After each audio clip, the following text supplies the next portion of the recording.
This is the Diary of a Glad Man written by Aarao Cornelio Jr. The Prologue. The Diary of a Glad Man officially began March 14, 2005. That is the day when the old me passed away and the new me was born.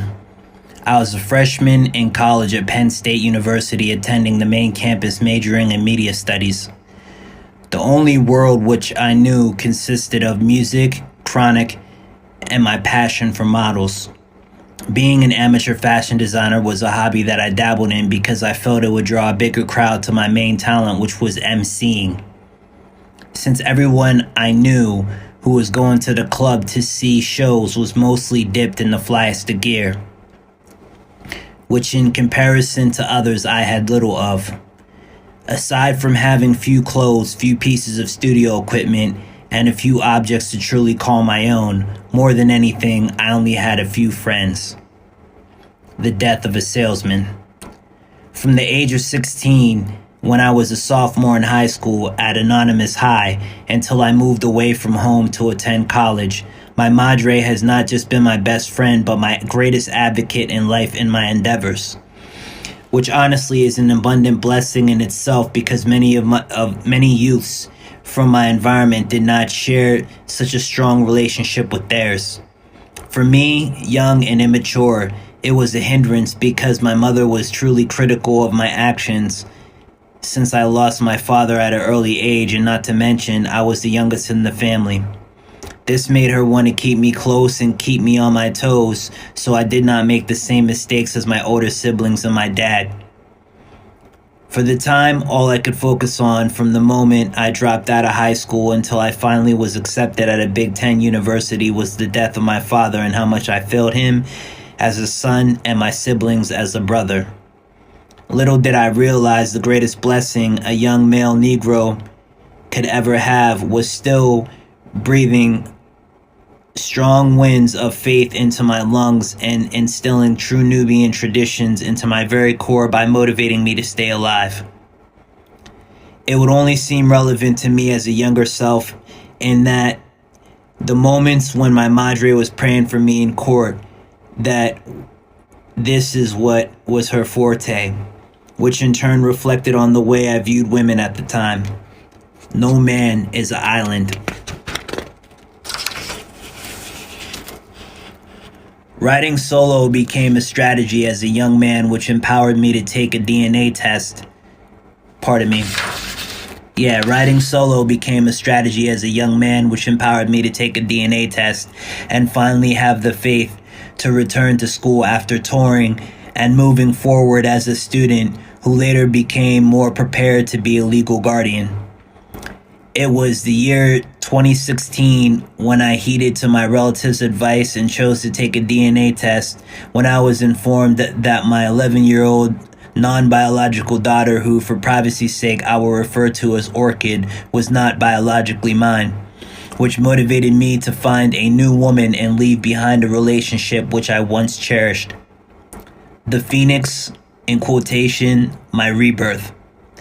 Life's dark shadows, which held a death grip on me, were cast away by the sound of the joy of my daughter's tiny little voice, my non-biological daughter. Even from 3 hours away, where I was attending school when Orchid came into this world, I could feel the hardened outer shell of my heart breaking away, as if her spirit was chipping away at my heart, beckoning for me to come home and meet her pure and innocent soul. They say that life is formed out of chaos and oblivion. Well, oblivion and chaos were what my life was until she was born. Everything I did, no matter how much planning I had put into it, turned out chaotic, and everyone around me was oblivious as to what I was doing with my life most of my time and why I chose the path which I chose to embark on. It wasn't that I did not have good intentions or good ideas. On the contrary, most would say a lot of occurrences when planning out my life that I actually did. It was that I was suffering from anxiety and PTSD, which I was truly not aware of its effects on me. The saddest reality of PTSD is that I was able to come to it affected me tremendously emotionally as well as physically. Yeah, the saddest reality of PTSD that I was able to come to was that it affected me tremendously emotionally as well as physically. Stigma to epitaph. Unfortunately for me, the misery of not knowing much of my dad's outside of his shortcomings carried over into the deficit of what I knew of my true potential as a man, a dad, and the best friend which I could have been for my daughter. In the Negro community, where many young males, pardon me, my non-biological daughter. In the Negro community, where many young males, Negroes, suffer from PTSD, anxiety, schizophrenia as well. Many of us live a vicious cycle as well. A cycle where we continue to suffer from the absence of our fathers and the lack of power and audacity for the hope which we may find if we search deep enough buried in the consciousness of ourselves. Where the sidewalk ends. It is almost if the capacity we are ignorant of as a boy is the same capacity which we become aware of when we become wiser and later come head to head with our true potential, who we have not been conscious of until we learn to conquer our own doubt. Yet and still, somehow we must rise. It was doubt like this, which began as doubt in my young life, that I faced when I served my first term in Center County Correctional Facility for disorderly conduct in 2013. I served 9 months in that correctional facility and was later released to later found out that PTSD is what I truly needed to research and not the same stigma that I was battling all my life.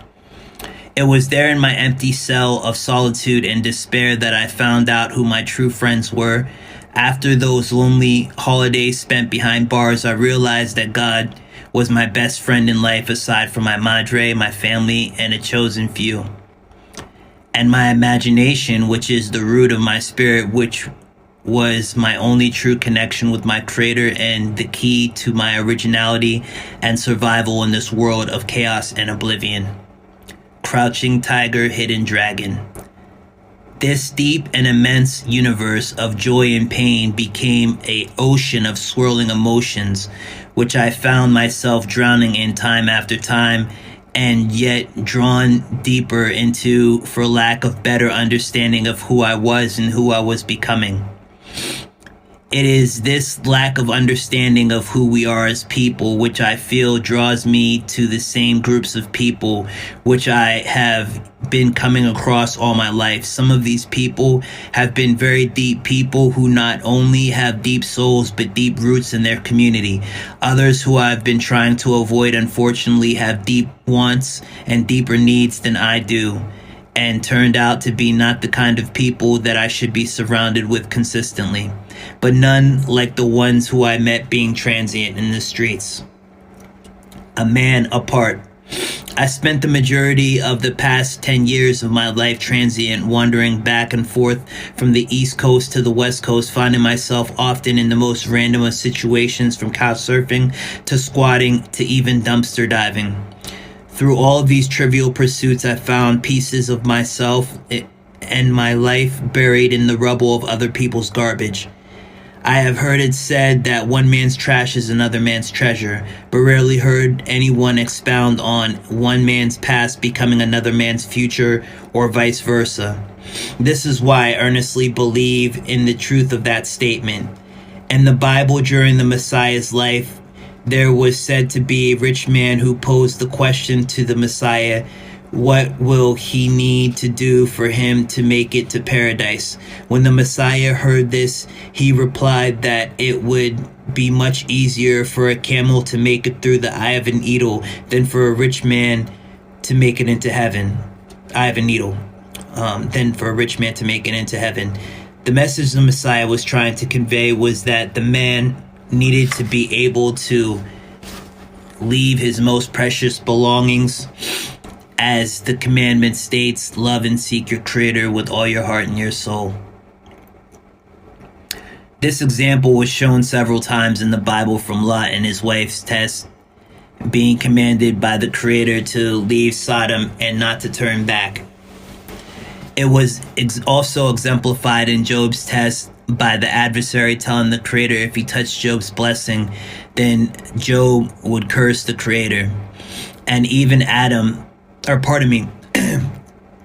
even Abraham, when the Creator tested him by telling him to sacrifice his son. The highlight of each of these lessons is sacrifice. In every man and woman's life, we are faced with choices in the form of obstacles in our life. There may be a trip we must take, but we don't have the money to go or to get to where we need to go, so we are forced to sell objects that we would not like to sell for gas money or the bus ticket.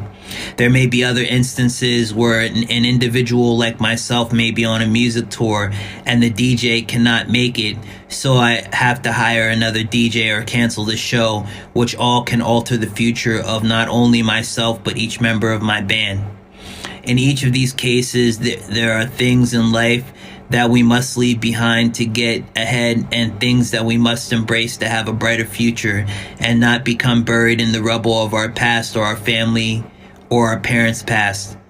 The lesson I learned in this teaching from the Bible and what my parents taught me of it is that the most important thing in life is to have a beautiful attitude amplified in the Beatitudes.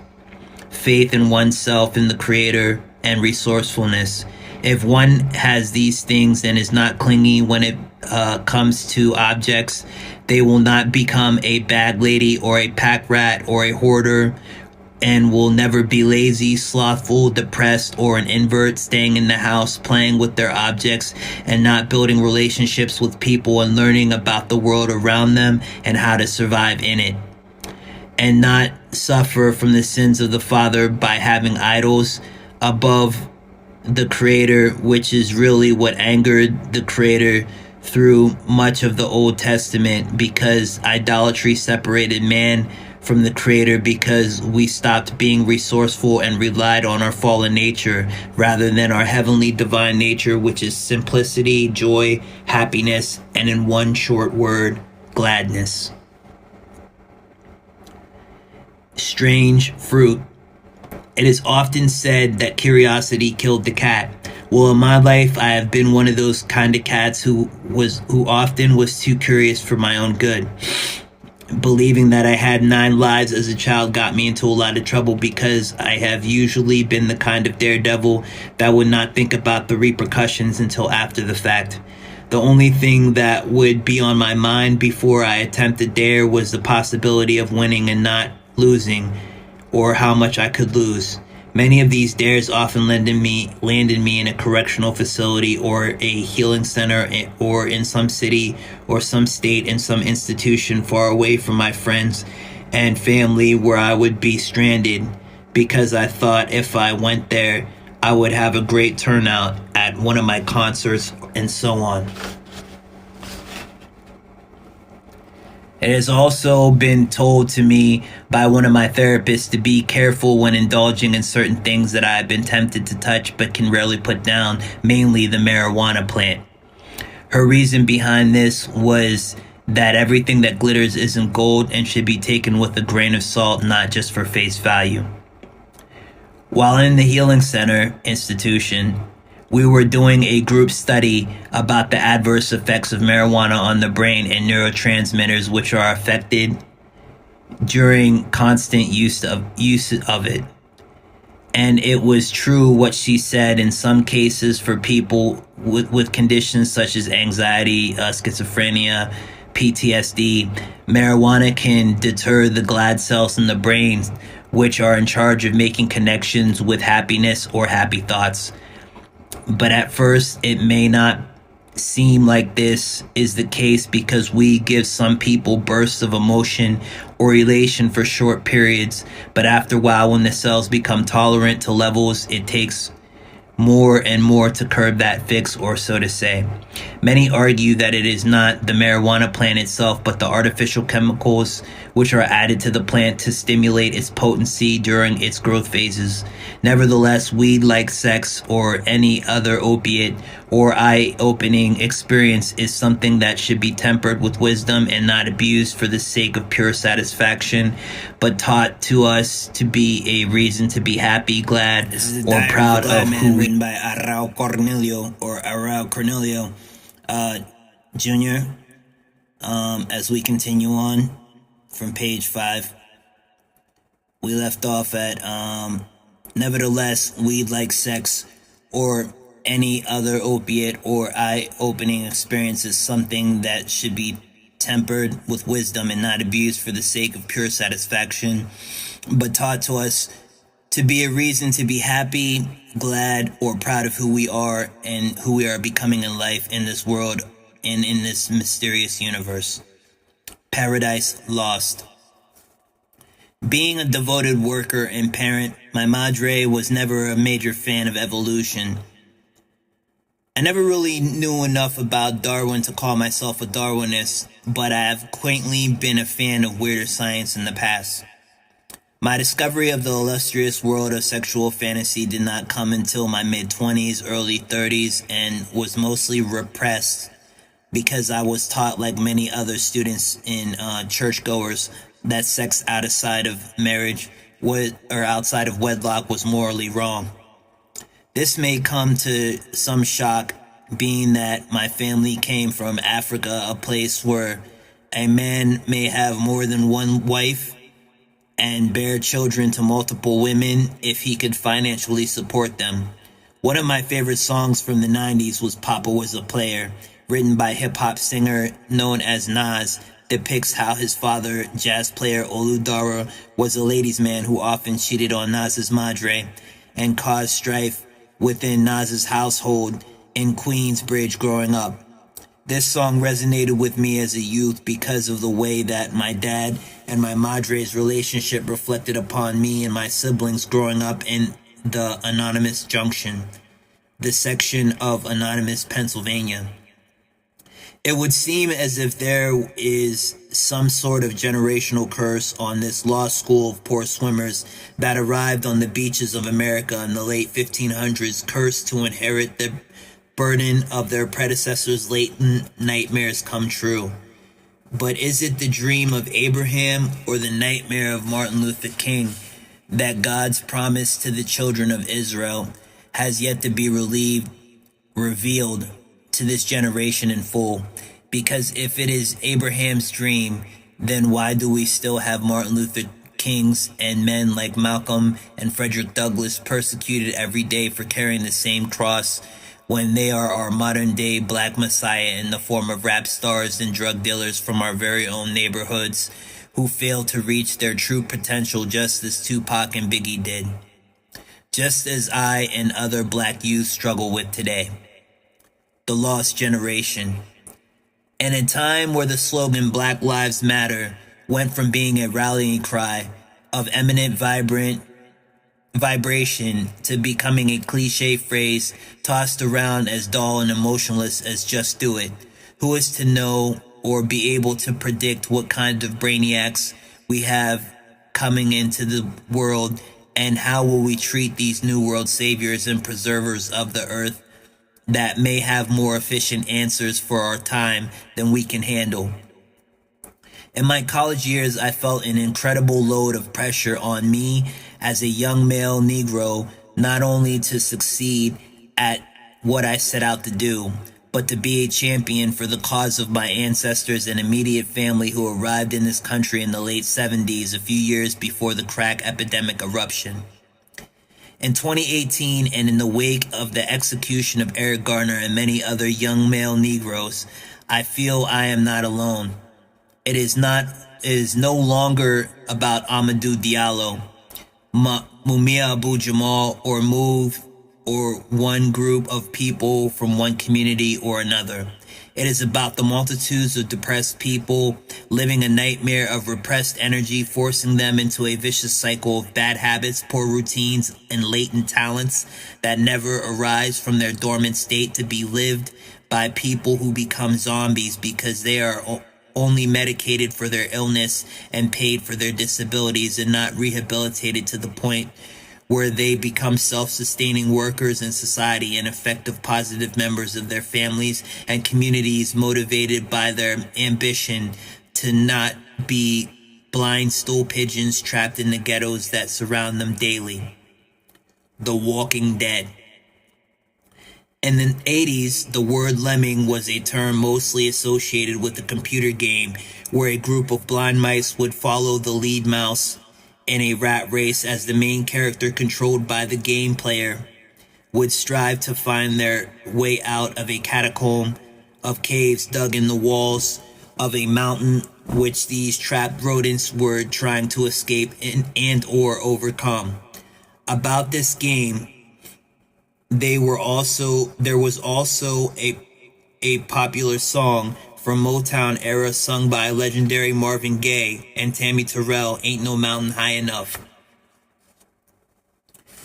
This song was an epic portrayal of the constant struggle faced by the people of color at that time, who were bombarded with the crucial fight left for them by their ancestors between the Negro man and woman and the adversary, the white man, and a test of how they would stand up for their civil rights before the world watching, and the legacy of love which they would one day leave behind.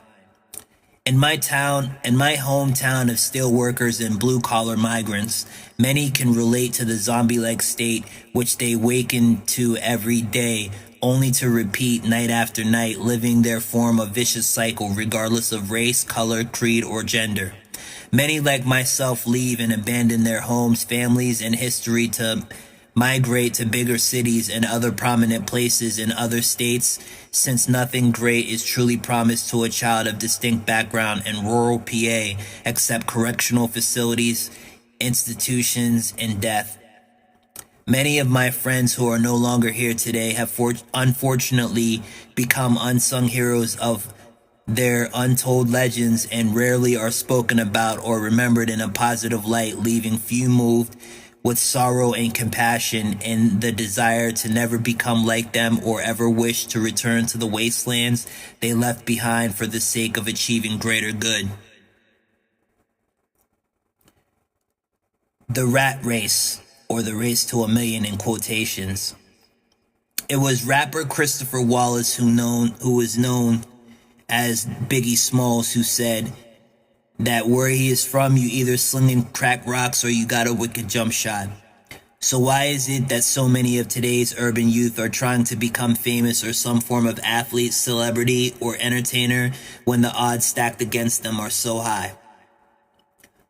Fight or flight syndrome. Today, these youths I like to refer to as young America are faced with a different monster than the men in the mirror who we feared growing up in the hood. From the Debos to the Suge Knights to the so-called Birdmans and the CEOs who would hang you off of a balcony if they did not like your demo, to the police, to the government, to the media, or paparazzi, which is a force to be reckoned with alone. It is our doubt or ego which we truly must do battle and wage war with consistently. But as a wise man put it before, it is not the fight, but how we fight that is the actual fight.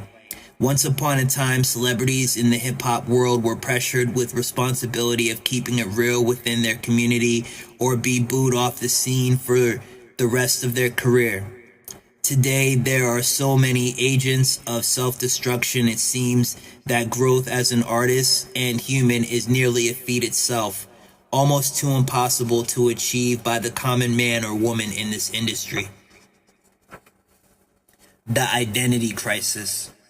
So what is it that we truly have to overcome before we can look at the world around us and be able to call it our own and not just a white man's world? I believe it is our achievements and our fears of not achieving them that cripples our spirit and leaves us in a retarded state too damaged to repair or build any form of positivity from. It was the old Negro spiritual that chanted free at last. Thank God Almighty we are free at last. But what is the new Negro chanting that is powerful enough that it will echo in the mind, bodies, and souls of our children's children for millenniums to come? Once we were kings. One of the most powerful images I can remember specifically from the movie Lion King, but it probably also happened in real life if I could remember that far back, was the moment when Simba was born. The symbolic proud father moment when Mufasa held Simba up in the air and told him that he was from a great lineage, therefore he would be great. Likewise, the movie Roots by Alex Haley had an introduction of similar magnitude in which Kunta Kinte shared the same childhood experience, emboldening his little spirit for the next phase of his life that were destined for drastic challenges and great measures to rise above. Being a resident of Compton, California, walking down the street, I trip out sometimes at how surreal the West Coast vibe is, sending me into an emotional state of a Kendrick Lamar video, having me ready to break out in my nappy dance every time I run my fingers through my nappy head and feel my dookie braids extending outwards towards the universe by every drop of golden sun that hits my Afrocentric crown, bringing me more in touch with my Afrocentricity every time I show my Negro behind on the set. There is something different about this modern West Coast scene that is far from the movie Boys in the Hood, that truly connects with the soul of the black man in different ways than per se the Brooklyn that we all should know. Not the Crooklyn from the Spike Lee joints that we all know do the right thing, but the Flatbush, Crown Heights, Bed-Stuy blocks where we heard Biggie sing songs so passionately about. Kente cloth. Before a hurricane named Irma hit Miami, Florida, 9/11/2017, causing me to abandon my beloved South Beach, coconut-covered tapestries, palm trees, and Puerto Rican women who I love so dearly to come to life and a new reality, the however you want it Cali way. I was a lost man in search of Mrs. Cheeks in every crowd, dancing to the rhythm of my lost self with whatever group of bohemian blues travelers I would connect with each night, or tribe we called a quest for food and temporary shelter we would electric slide into and fill the groove for as long as we could until our low-end theory spiraled and bottomed out. Back in rural PA, I had a childhood friend who I shared similar yet different childhood experiences so much that we became more than neighbors, we became best of friends. Almost like Ricky and Cuba Gooding from Boys in the Hood. Although he was from the darker side of the train tracks and I was from the more libertarian side of the streets, we both shared a love for football and were both brave enough to walk down random alleys and see real Flatbush zombies laying there, waiting for our curious little minds to grow some common sense or keep up the monkey business.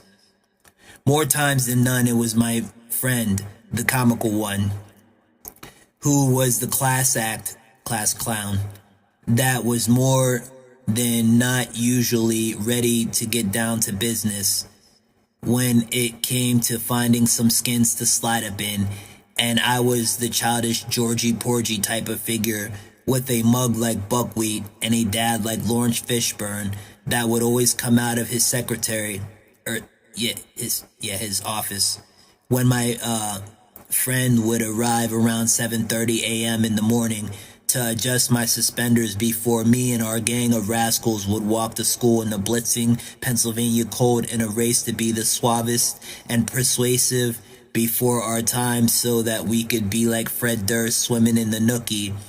After we make that layup and score that touchdown or do whatever our coach had us do that day for our piece of small town glory.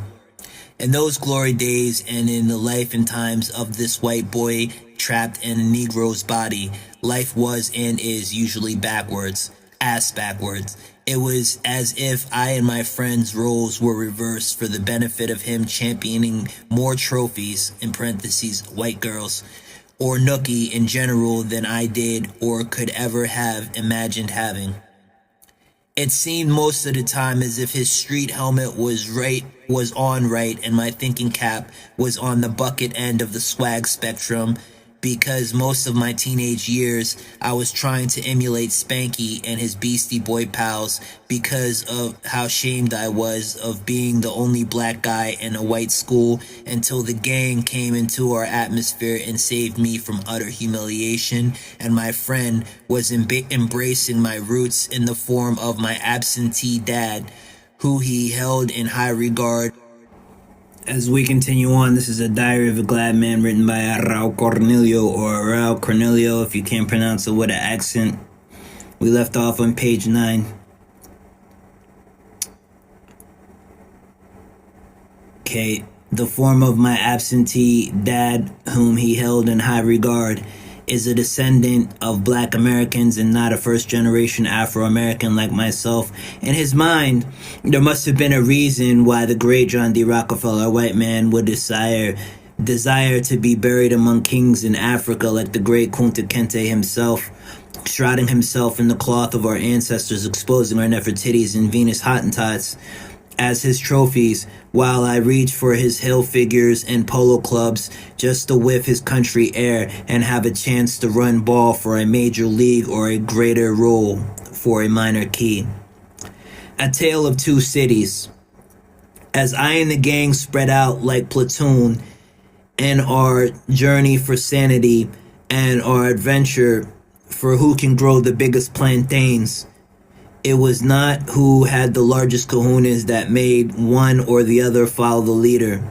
It was more so which one of us lettermen knew who was the creator that linked our unique chain uniquely around our awkward outfit in a familiar arrangement every time we clicked up, that kept us acting a fool to the point one of us would always nut up and end up in jail and never be seen again by most of us for a long time.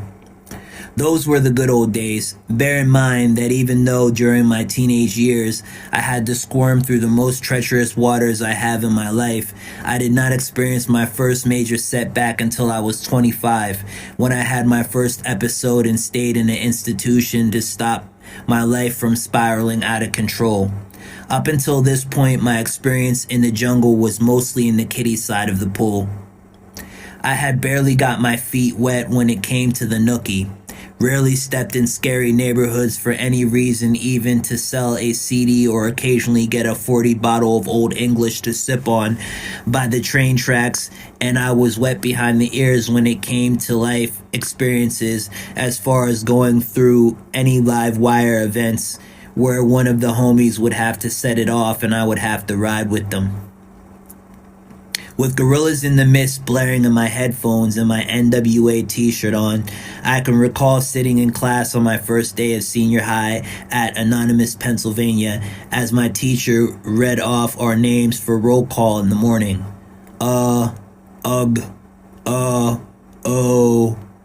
Oreo? Would you help me out, young man? Damn it. Aarao. Cornelio? He said after correcting himself. Here, sir. I replied as my fellow students of the native tongues family chuckled in the background. I could hear one ignoramulously speak out. Aarao? Where'd you get a name like that? What's Aarao? It sounds like an African booty scratcher.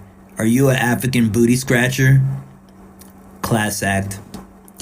It was times like these where I and my classmates would kid and play that would prompt me to try to stand up for myself, when all I essentially had to do was to continue to be myself and ignore the buffoonery and go along with the hooligans who I stood out from so adamantly. At the bottom of my scalp, I always knew how different I was, but I did not truly embrace how special I was and how special this climaxing point in my life was, in the way that I would forever reflect on these days that people always remember, and none of us would ever be able to return to our primal grounds in the same manner for the rest of our lives. House party. The school the frat, the afterthoughties. My freshman year at Penn State, which began in 2005, was short-lived since Orchid was born that spring. I had a nervous breakdown and I caught my first case in one blow. Since I kinda had a lot going on in my life at that time, you could say, much of my brain was drawn into multiple opposing directions in that moment in time. Half of me wanted to finish school just to please my madre. Half of me wanted to wild out like Nick Cannon for being forced to walk a drum line all of my adolescent years and not being given enough room to goof off and be myself. And the third degree of my almost 30-year-old brain was unsure and scared of what the future might hold for myself, so that portion of my Scooby tail was the anchor that held me down and kept me running scared and running in place half of the time. The other half was hiding under a proud rock, which I called my second home. It was the summer of 2008 in Happy Valley. I was prepping to be a freshman again, and I scored a room at an apartment on the west side of College Avenue, Party Central, for a decent price. The only setback was this apartment was an old frat house converted into an apartment that had 10 rooms which were occupied by all guys.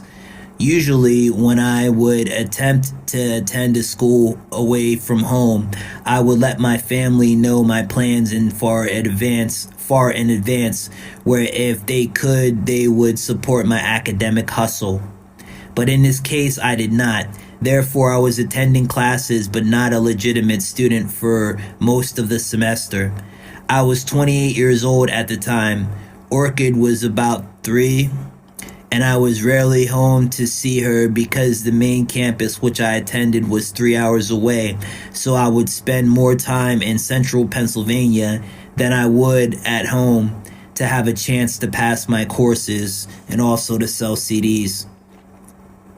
The highlight of that year was the presidential campaign of an Illinois senator who I barely knew anything about by the name of Barack Obama. It was my first time voting for a presidential nominee in my life, and I, along with all of Black America, could feel the tension in the air, particularly in central Pennsylvania, which subsequently is populated by Klan members dispersed about the area. An extremely conservative environment. This atmosphere was not conducive to anything but partying, bullshitting, and politics as usual. But in my predominantly black skin and dark mind, I was not ready to cross the threshold of joy onto the lighter side of life's bounties and observe the most beautiful thing in this world, which is just like that, mostly splendor. In other words, women.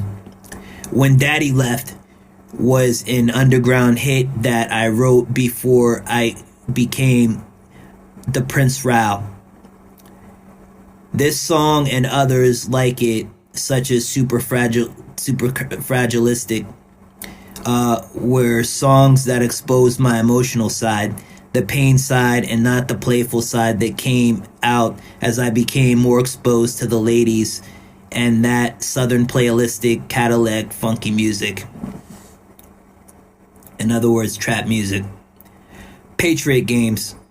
When I realized that I was not going to graduate from a 4-year school of any stature, let alone the university I attended, by that time it was New Year's Eve 2012, and all of the kids my age were partying their asses off due to the big scare that was going around that the world was supposed to end. I had just returned from Baltimore, where I was living at a homeless shelter in Catonsville, end of town. Coming home to state empty-handed, aside from a bag or two of new clothes that I had scrounged together and a wad of folded singles. I was planning to take a different trip that would render a bigger reward, somewhere warmer, somewhere brighter, somewhere more promising. By this time, I had already scrambled in Philly only to fail out of art school that I attended in 2002. Scraped the streets of NYC, dodging insanity and the five boroughs of madness. I even beat the heat of Hotlanda's Georgia's sweltering blocks.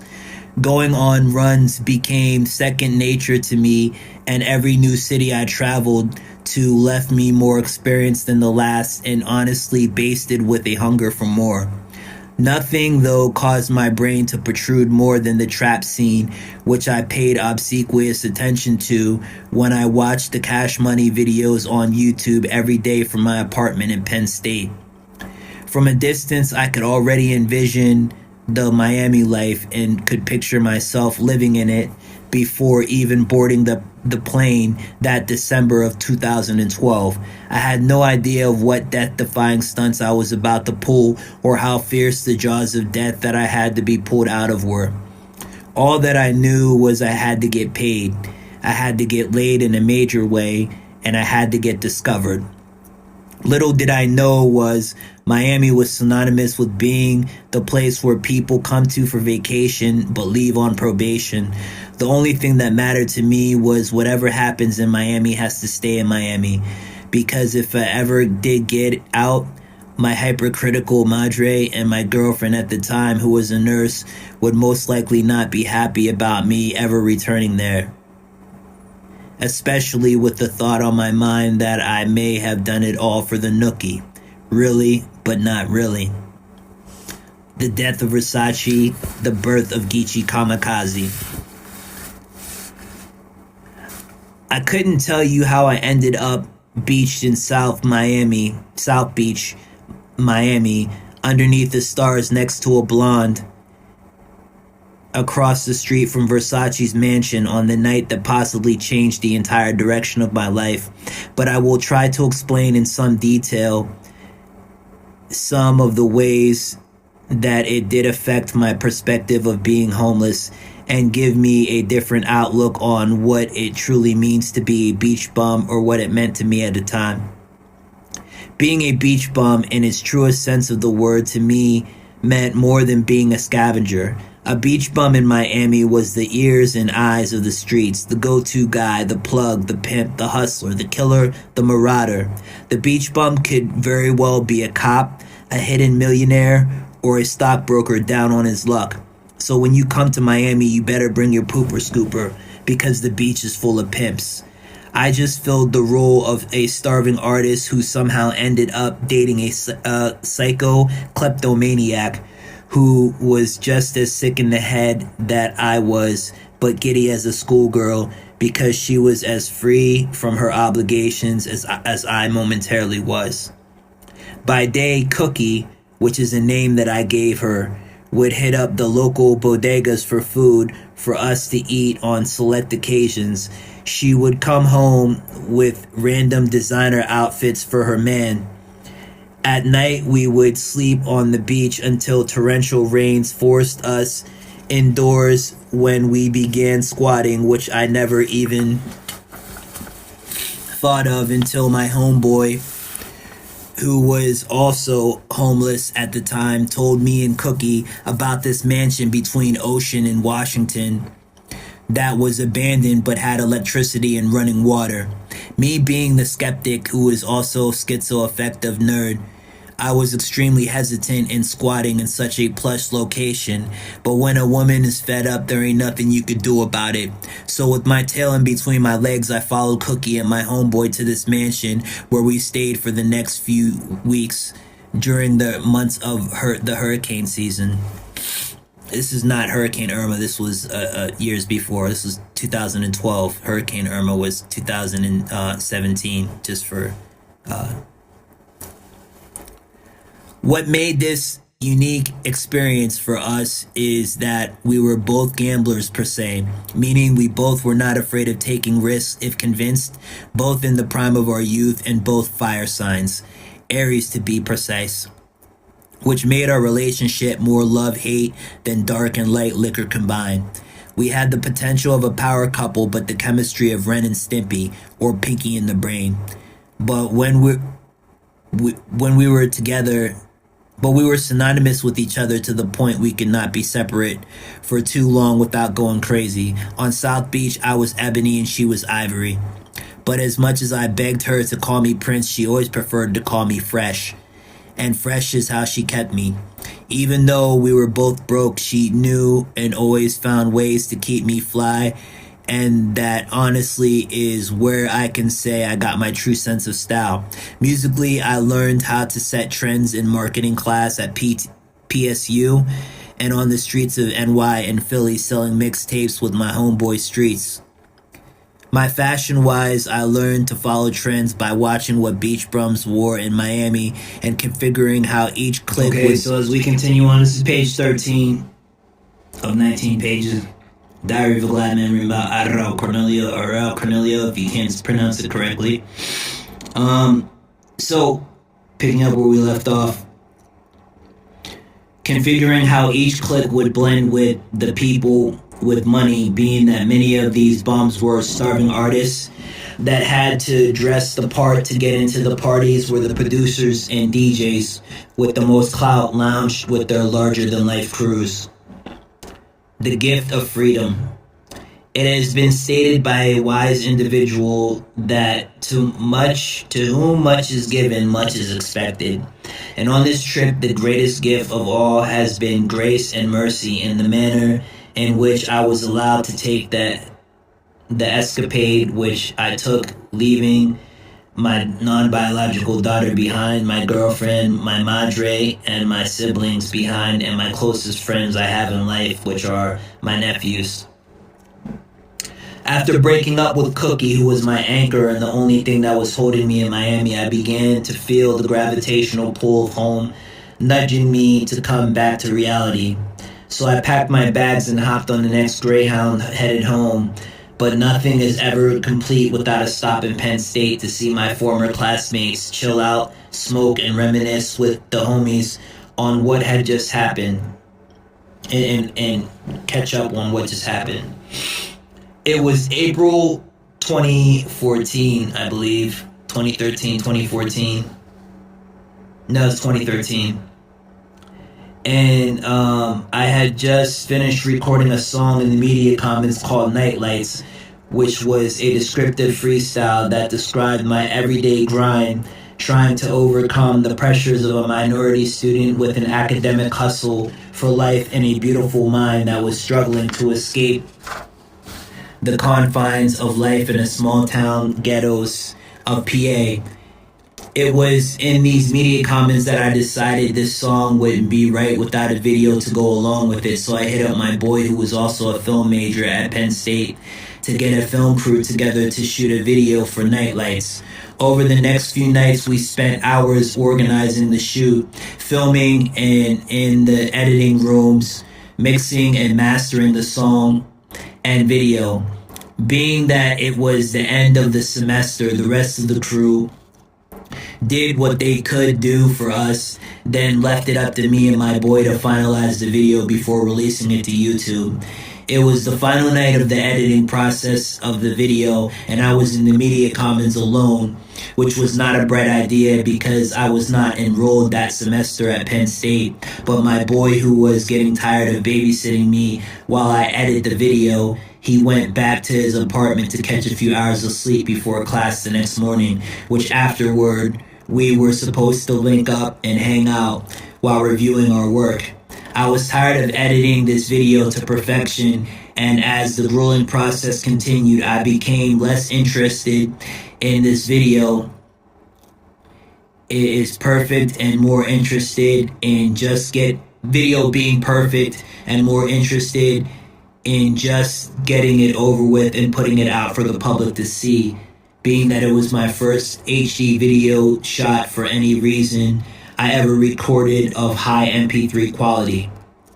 After putting the final touches on the video, including subtitles and credits, I rendered the video to MP4 format, uploaded it to YouTube, then left the Media Commons to wander campus and the downtown State College until I met up with my boy to hang out one last time before I packed my bags and headed back to the corner of the state to be with my family and figure out what I was going to do from there.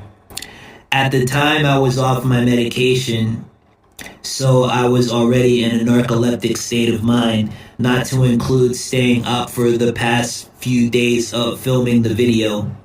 Headphones on, I could probably imagine that I was high, listening to Nightlights on repeat, thinking about Cookie and how we broke up and the final straw that broke the camel's back, which was my diamond chain with the golden gun amulet that she got for me that snapped when it became connected to her purse while we were arguing about me leaving her alone to go flirt with another girl before coming home to stay.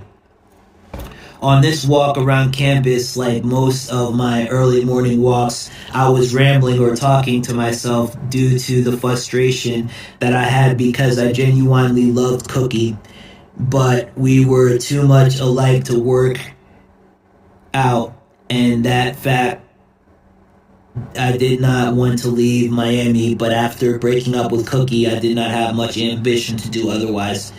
Not to mention, my time away from home had run its course, and I was off my medication, so I knew that it was time to go home.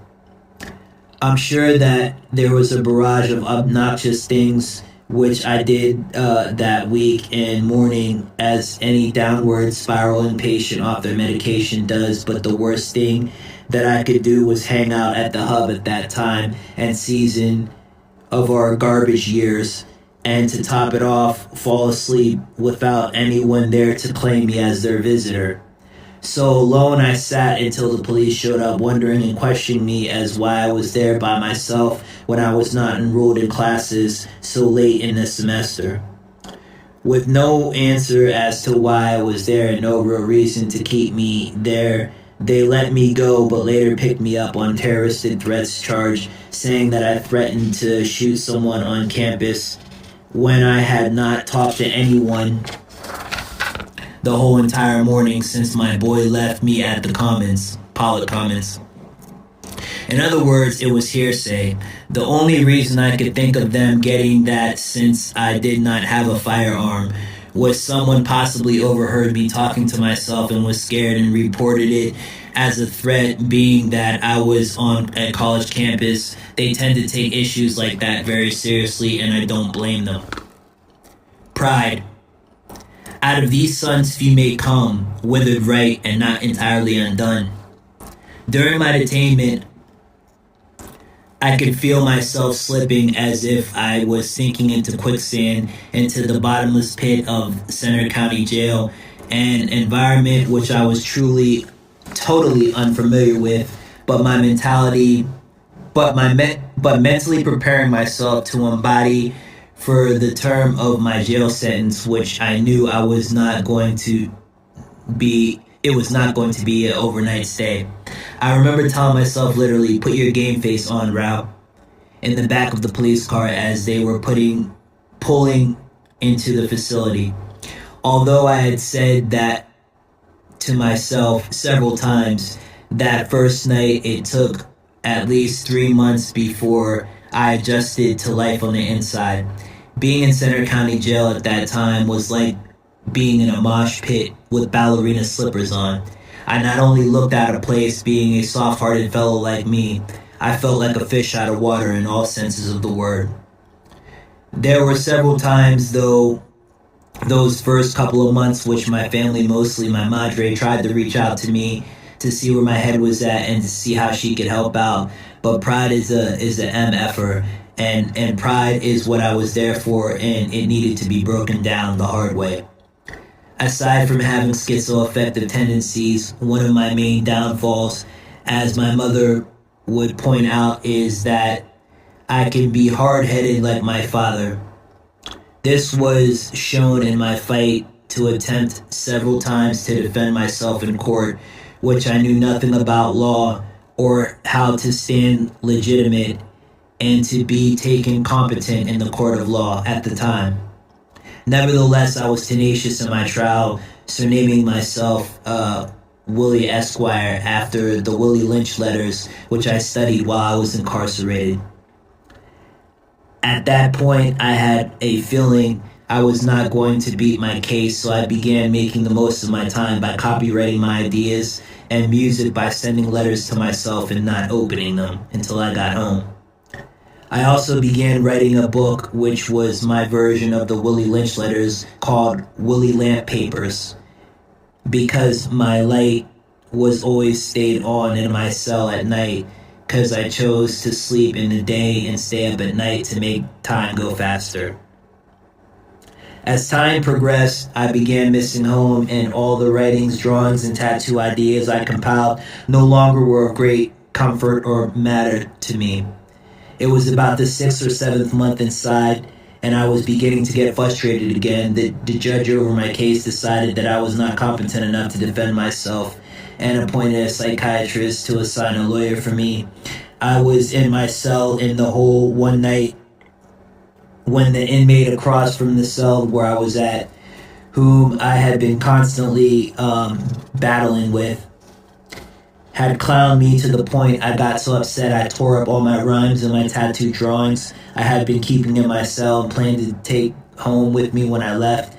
And after tearing my notebooks up and dumping them in the toilet, I shoved them, the rest of what didn't go down the toilet, beneath my cell door into the jail hallway where the guards could see. In that moment of triumph and tragedy, you could hear the entire hole and every inmate go dead in silence and disbelief as to what had just happened. For in Center County, everybody who had their ear to the street pretty much knew everybody's case.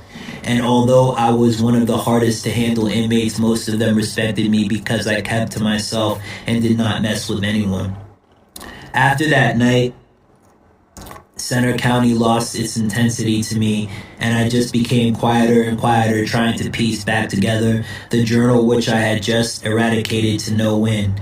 Finally, my depression reached its breaking point where the guards could see on my face how torn apart I was at the loss of my artwork and my writings, so they began prescribing me medications that I began taking 2 months prior to my release date, at the point they found a halfway house that took me in as a resident after I was released from the institution to rehabilitate me back into the community where I came from.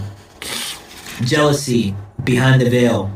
My rehabilitation process was no walk in the park, and to this day I am still rehabilitating and making constant adjustments to my life on the outside world. For when an individual has a beautiful mind like me, you constantly undergo treatment, which unfortunately can be inpatient treatment facilities such as hospitals and jails, which include long stays away from home for long, uncomfortable periods of time. And all of these experiences, though, is a life lesson and a lesson to behold. One of the greatest lessons in life, aside from me learning how to deal with my prideful attitude, is accepting the fact that I could be a jealous-hearted individual. Now, jealousy is a tricky topic to deal with when approaching a man like me who feels he is sufficiently talented in the artistic realm and not academically challenged when it came to bright ideas and wittiness. But the key to bringing down my veil was one layer at a time. I had to realize the simplicity of jealousy, and it is not always being a complex thing like Romeo and Juliet or anything Shakespearean at all. When I realized how jealous I could be was when I realized how judgmental I could be and how I can be a blame shifter when it came down to accepting the responsibility for my actions and just the responsibility of being an adult in general. I find this truly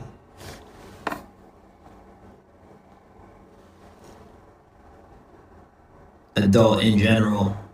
I find this truly unfortunate. I find this true, unfortunately, with a lot of young artists in the hip-hop community who blame their struggles on the next man instead of assuming the responsibility of their own life and manning up. We all know that this is a grave problem and something must be done to cause great change in our community, but in reality, change in the community begins with a change in you, or shall I say my personal life. If I can find something to live for that outweighs the things that I'm willing to die for, then that will limit the opportunities that I have to allow suffering to continue and my personal life and the life of others. The legacy of love. Who is going to share the weight? While I was incarcerated, I came up with many causes to stand up for, but I did not truly become a champion of any cause until I went from merely incorporating my ideas with people to incorporating change with living souls in these communities, and not just connecting with business people for financial gain and or trivial pursuit. One of the ideas that I came up with while locked up was called Taking These Shepherds and the Beat Disciples. Now I always considered myself of the fellowship of the nation of rhyme and rhythms, but I did not truly become a taken. One of the ideas that I came up with while locked up was called the Taking These Shepherds and the Beat Disciples. Now I have always considered myself of the fellowship of the nation of rhyme and rhythms, but I did not truly become a Taking These Shepherd until Hurricane Irma hit and I was forced to sit down and be humble for real. There was something funny in the air brewing a few weeks before the storm. It was almost as if the winds of change were telling me that if I do not change my ways, I was going to have to leave Miami, and that's something I was not ready to do. My CD sales were not at their peak, but for some reason, I had a moment of clarity where I got sick of pursuing music in the manner in which I was pursuing it. As the streets were becoming emptier and emptier, and the skies getting grayer, I could feel the storm about to hit as the clouds of despair gathered over our homeless heads. Calls from my family were coming in at a greater and greater rate, telling me to leave Miami as soon as possible, but something was telling me to stay put, as if the voice of God himself was saying, "Be still, I am going to reveal to you the miracle of my grace, mercy, and love." By the time I chose to weather the storm, the governor of Florida had issued a real stay put, meaning no one could come into Miami and no one could leave until the storm was over. To clear the beach, everybody had to clear the beach. They sent out vans from the rescue missions in Miami and housed as many homeless people as possible in shelters while the storm was at its peak.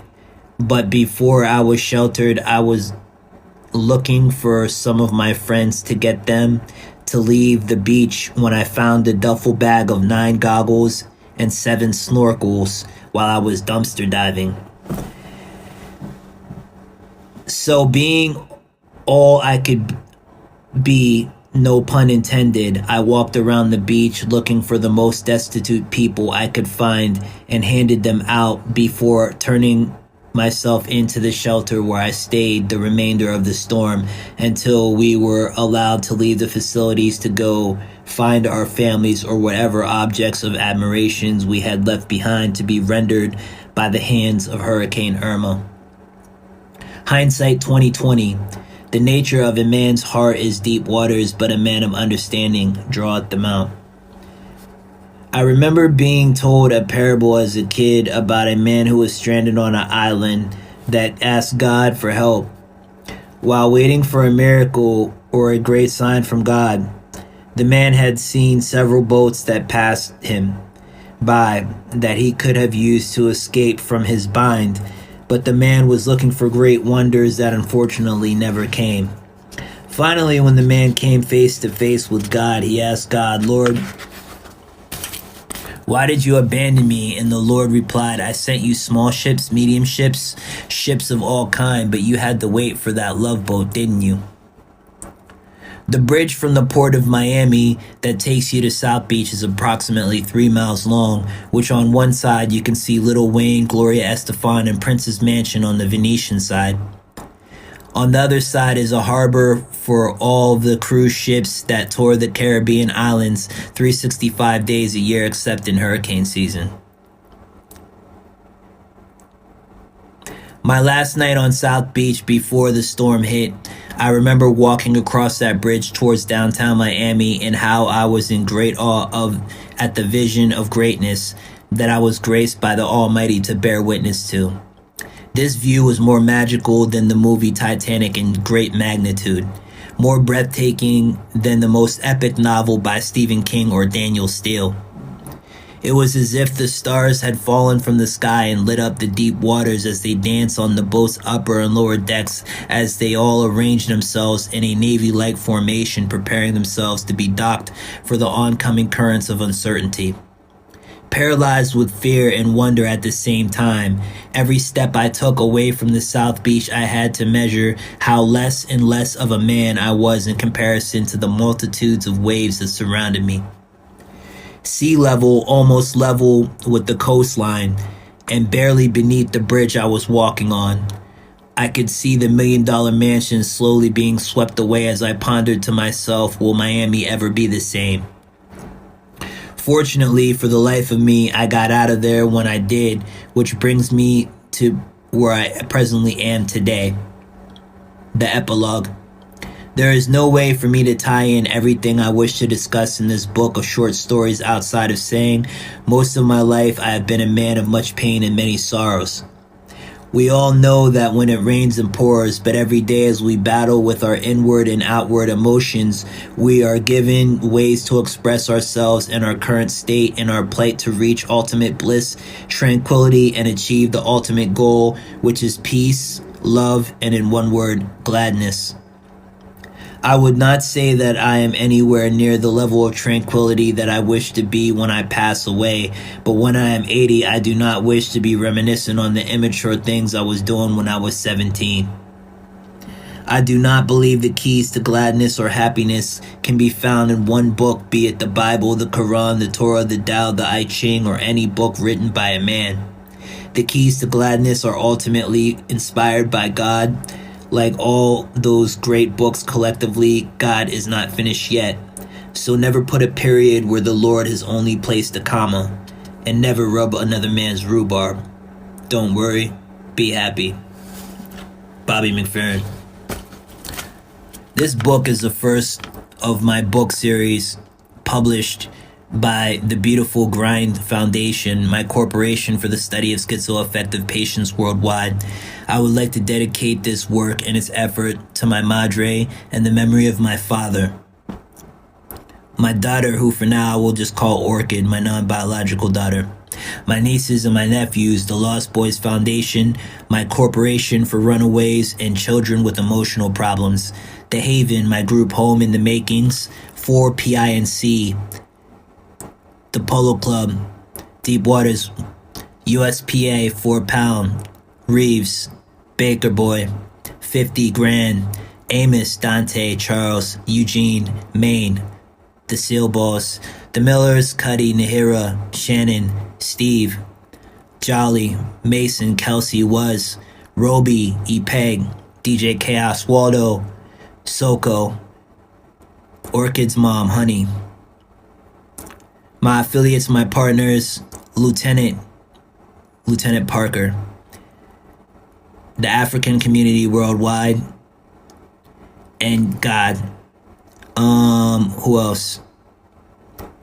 Martin Luther King, the memory of Martin Luther King, Malcolm X, Rosa Parks, Frederick Douglass, Marcus Garvey, Marvin Gaye, Maya Angelou, and my family. And last, I'll leave you with this. Never fear anything, even yourself. And above all, love everyone, even your enemy, but especially yourself. This is the Diary of a Glad Man, written by Aarao Cornelio. If you can't pronounce it, Aarao Cornelio. It was written in 2018 in Los Angeles, California. Compton, Willowbrook, 11934 Willowbrook Avenue, 90059.